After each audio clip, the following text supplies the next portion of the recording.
Hello, everybody. Welcome back to our daily Bible reading. Happy Thanksgiving. I hope you guys are having a wonderful Turkey Day.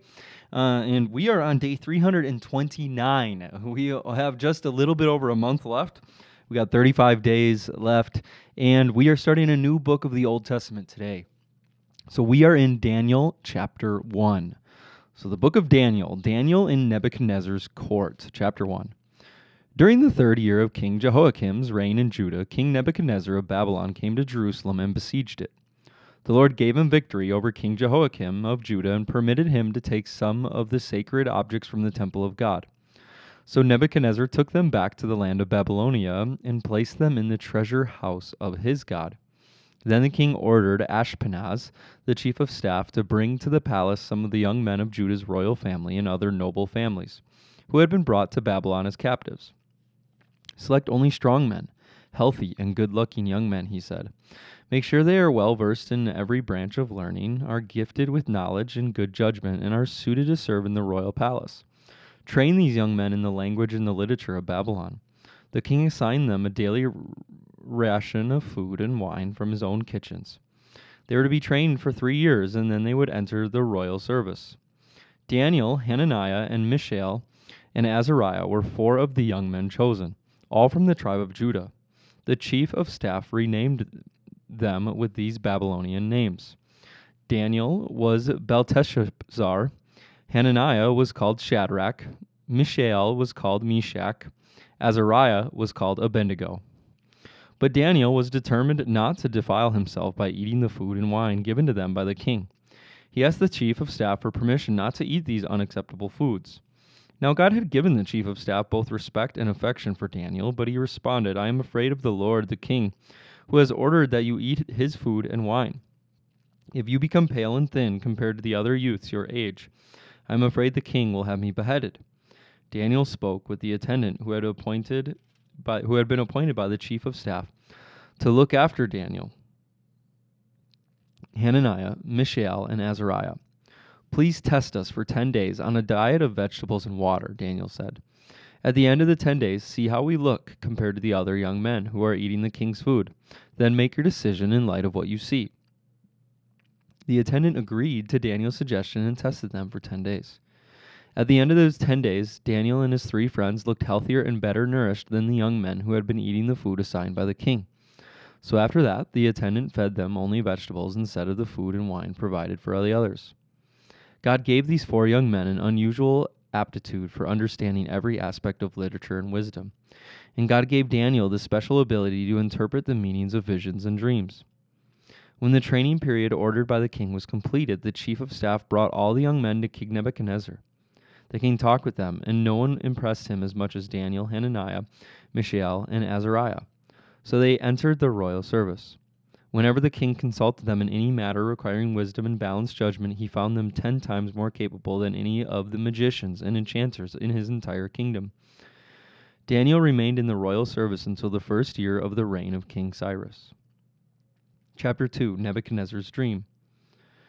One night during the 2nd year of his reign, Nebuchadnezzar had such a disturbing dreams that he couldn't sleep.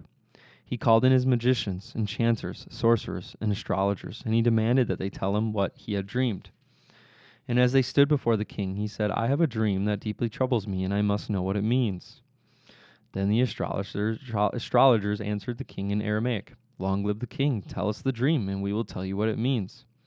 But the king said to his astrologers, I am serious about this. If you don't tell me what my dream was and what it means, you will be torn limb from limb, and your houses will be turned into heaps of rubble. But if you tell me what I dreamed and what the dream means, I will give you many wonderful gifts and honors. Just tell me the dream and what it means. And they said, Please, your majesty, tell us the dream. We will tell you what it means. The king replied, I know what you are doing. You're stalling for time because you know I am serious when I say if you don't tell me the dream, you are doomed. So you have conspired to tell me lies, hoping I will change my mind. But tell me the dream, and then I'll know that you can tell me what it means. The astrologers replied to the king, No one on earth can tell the king his dreams, and no king, however great and powerful, has ever asked such a thing of any magician, enchanter, or astrologer. The king's demand is impossible. No one except the gods can tell you your dream, and they do not live here among the people. The king was furious when he heard this, and he ordered that all the wise men of Babylon be executed. And because of the king's decree, men were sent to find and kill Daniel and his friends. When Arioch, the commander of the king's guard, came to kill them, Daniel handled the situation with wisdom and discretion. He asked Arioch, "Why has the king issued such a harsh decree?" So Arioch told him what all had happened, and Daniel went at once to see the king and requested more time to tell the king what the dream meant. Then Daniel went home and told his friends, Hananiah, Mishael, Azariah, what had happened. He urged them to ask the God of heaven to show them his mercy by telling them the secret, so they would not be executed along with the other wise men of Babylon. That night the secret was revealed to Daniel in a vision. And then Daniel praised the God of heaven, and he said, "Praise the name of God forever and ever, for he has all wisdom and power. He controls the course of the world events. He removes kings and sets up other kings. He gives wisdom to the wise and knowledge to the scholars. He reveals deep and mysterious things and knows what lies hidden in the darkness, though he is surrounded by light. I thank and praise you, God of my ancestors, for you have given me wisdom and strength. You have told me what we asked of you and revealed to us what the king demanded." All right, we will pause there and we'll find out what Daniel interprets tomorrow in the dream as we continue on in chapter 2. And then we turn to 1 Peter, where we left off. We left off yesterday in chapter 3 with verse 8. So 1 Peter chapter 3, verse 8. It says, "All Christians, finally, all of you should be of one mind. Sympathize with each other. Love each other as brothers and sisters. Be tender-hearted and keep a humble attitude. Don't repay evil for evil. Don't retaliate with insults when people insult you. Instead, pay them back with a blessing. That is what God has called you to do, and he will grant you his blessing. For the scriptures say, if you want to enjoy life and see many happy days, keep your tongue from speaking evil and your lips from telling lies. Turn away from evil and do good. Search for peace and work to maintain it. The eyes of the Lord watch over those who do right, and his ears are open to their prayers, but the Lord turns his face against those who do evil." Suffering for doing good. Now who will want to harm you if you are eager to do good? But even if you suffer for doing what is right, God will reward you for it. So don't worry or be afraid of their threats. Instead, you must worship Christ as Lord of your life. And if someone asks about your hope as a believer, always be ready to explain it. But do this in a gentle and respectful way. Keep your conscience clear, and then if people speak against you, they will be ashamed when they see what a good life you live because you belong to Christ. Remember, it is better to suffer for doing good, if that is what God wants, than to suffer for doing wrong. Christ suffered for our sins once and for all time. He never sinned, but he died for sinners to bring you safely home to God. He suffered physical death, but he was raised to life in the Spirit. So he went and he preached to the spirits in prison, those who disobeyed the God long ago when God waited patiently while Noah was building his boat. Only 8 people were saved from the drowning, all that terrible flood. And that water is a picture of baptism, which now saves you, not by removing dirt from your body, but as a response to God from a clean conscience. It is effective because of the resurrection of Jesus Christ. Now Christ has gone to heaven, and he is seated in the place of honor next to God, and all the angels and authorities and powers accept his authority. Chapter 4. Living for God. So then, since Christ suffered physical pain, you must arm yourselves with the same attitude he had and be ready to suffer too. For if you have suffered physically for Christ, you have finished with sin. You won't spend the rest of your lives chasing your own desires, but you will be anxious to do the will of God. You have had enough in the past of the evil things that godless people enjoy, their immorality and lust, their feasting and drunkenness and wild parties, and their terrible worship of idols.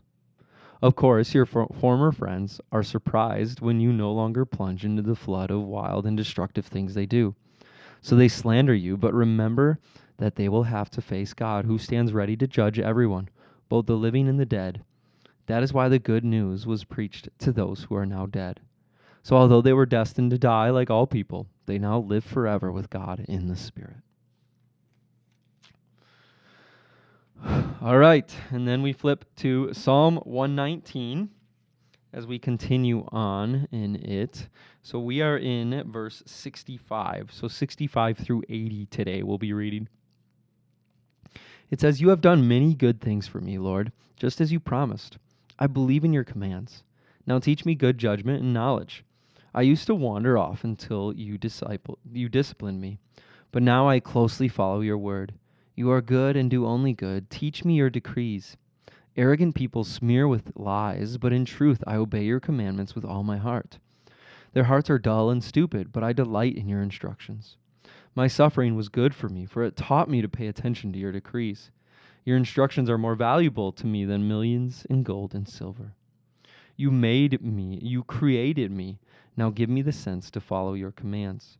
May all who fear you find in me a cause for joy. For I have put my hope in your word. I know, O Lord, that your regulations are fair. You disciplined me because I needed it. Now let your unfailing love comfort me, just as you promised me, your servant. Surround me with your tender mercies so I may live, for your instructions are my delight. Bring disgrace upon the arrogant people who lied about me. Meanwhile, I will concentrate on your commandments. Let me be united with all who fear you, with those who know your laws. May I be blameless in keeping your decrees. Then I will never be ashamed." All right, and then we have Proverbs 28, verse 14. Proverbs 28, verse 14. It says, "Blessed are those who fear to do wrong, but the stubborn are headed for serious trouble." All right, and then on this Thanksgiving Day, November 25th this year, our quote of the day from Oswald Chambers is the secret of spiritual consistency. Most of us are not consistent spiritually because we are more concerned about being consistent externally. State your beliefs to yourself again. Get back to the foundation of the cross of Christ, doing away with any belief that's not based on it. Galatians 6:14 says, "God forbid that I should boast except in the cross of our Lord Jesus Christ." You know, as I'm reading today, on this Thanksgiving, I'm thinking about being thankful and what we can be thankful, and I'm drawn to what we read today in 1 Peter chapter 4. In verse 2, the end of verse 1, it says, "For if you have suffered physically for Christ, you have finished with sin." And then it goes on to say in verse 2, it says, "You won't spend the rest of your lives chasing your own desires, but you will be anxious to do the will of God." And one of the things that it doesn't say there is you won't struggle with your own desires, right? Like it doesn't say that you're not going to have desires. But it says that there's going to be this anxiousness in you to do the will of God. And I don't know about you, maybe this is just me, but I don't know. A lot of times there's I'll have a thought do I really believe?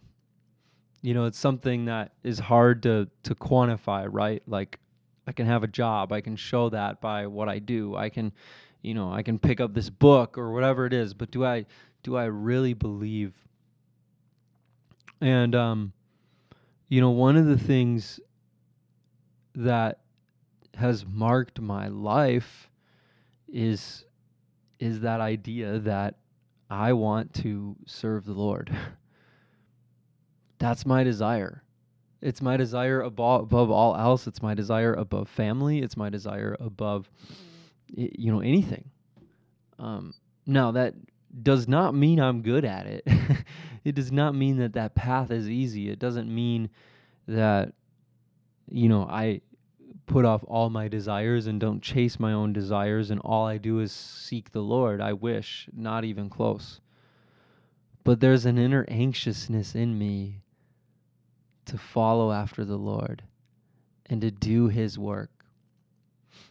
And, and I was just thinking, like, yeah, I'm thankful for all of these things, but man, I am so thankful for Jesus. I'm so thankful for who Jesus is. And we read that today in 1 Peter, and I'm thinking, like, that's a mark. That's a mark on you. If you know who Jesus is, you have a mark on you. And I'm so thankful that I'm marked by Jesus to be anxious to do his work. I could do it so much better. And sometimes I feel like I face so much disappointment because I know I should be living such a different life. But I also know that I'm loved above all else. And I'm marked by the Lord. And there's nothing greater. So, above all else is Thanksgiving. I am thankful for that. So thank you for joining us today. I hope that you guys have a wonderful Thanksgiving. And we'll be back in the Word tomorrow. So we will see you guys later. Thanks, guys. Bye.